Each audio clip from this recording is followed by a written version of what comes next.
डोंबिवली पश्चिमेला अत्यंत दुर्दैवी घटना घडलेली आहे। गोपी चौक येथे जगदंबा माता मंदिराजवळ महानगरपालिकेच्या गटाराच्या ड्रेनेजचे झाकण उघडे राहिल्यामुळे त्याच्यामध्ये पडून 13 वर्षाच्या लहानग्या एका चिमुकल्याचा जीव गेलाय। आयुष कदम असं त्या लहानग्याचे नाव। हा खरा तर बळी महानगरपालिका MMRDA या प्रशासनाच्या भ्रष्टाचाराचा बळी आहे। तिथल्या नागरिकांशी बोलल्यावर मला समजलं की MMRDAच्या माध्यमातून तिथे काम चालू होतं। काम सुरू असताना तिथून मोठमोठे ट्रक येत जात होते आणि त्या ट्रकमुळे ते झाकण तुटलं। अनेकदा MMRDA आणि संबंधित अधिकाऱ्यांच्या नागरिकांनी तिथे निदर्शनास आणून दिलं, तरी सुद्धा तिथे ती झाकणं लावली नाही। त्या ड्रेनेजचे झाकणं लावले न गेल्यामुळे आज एका चिमुकल्याला आणि त्याच्या पालकांना स्वतःचं एक लहान बाळ गमवावं लागलंय।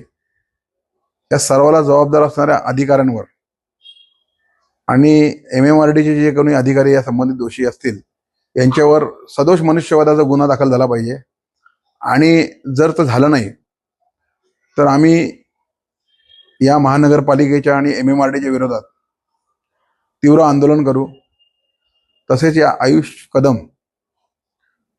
या मुलाच्या पालकांच्या दुःखात आम्ही सहभागी आहोत आणि त्या पालकांना न्याय मिळवून देण्यासाठी आम्ही रस्त्यावर उतरू। पालिकेच्या अधिकाऱ्यांना जर एवढी मोठी दुर्दैवी घटना घडून सुद्धा जाग येत नसेल तर मग त्यांना वठणीवर आणण्यासाठी वेळप्रसंगी आम्ही कायदा सुद्धा हातात घ्यायला तयार आहोत। कारण आता सहनशीलतेचा अंत झालेला आहे। नागरिक हैराण झालेले आहेत। महापालिकेकडे कुठलीही तक्रार घेऊन जा, त्या तक्रारीला महापालिकेचे अधिकारी केराची टोपली दाखवतात। कोणत्याही अधिकाऱ्याला तुम्ही फोन करा, तो जागेवर नसतो, तो त्या तक्रारीची दखल घेत नाही। ही अत्यंत दुर्दैवी घटना आहे। आम्ही याचा निषेध सुद्धा करतो। कडू बोल वृत्तवाहिनी, सत्याचा कडवट आवाज।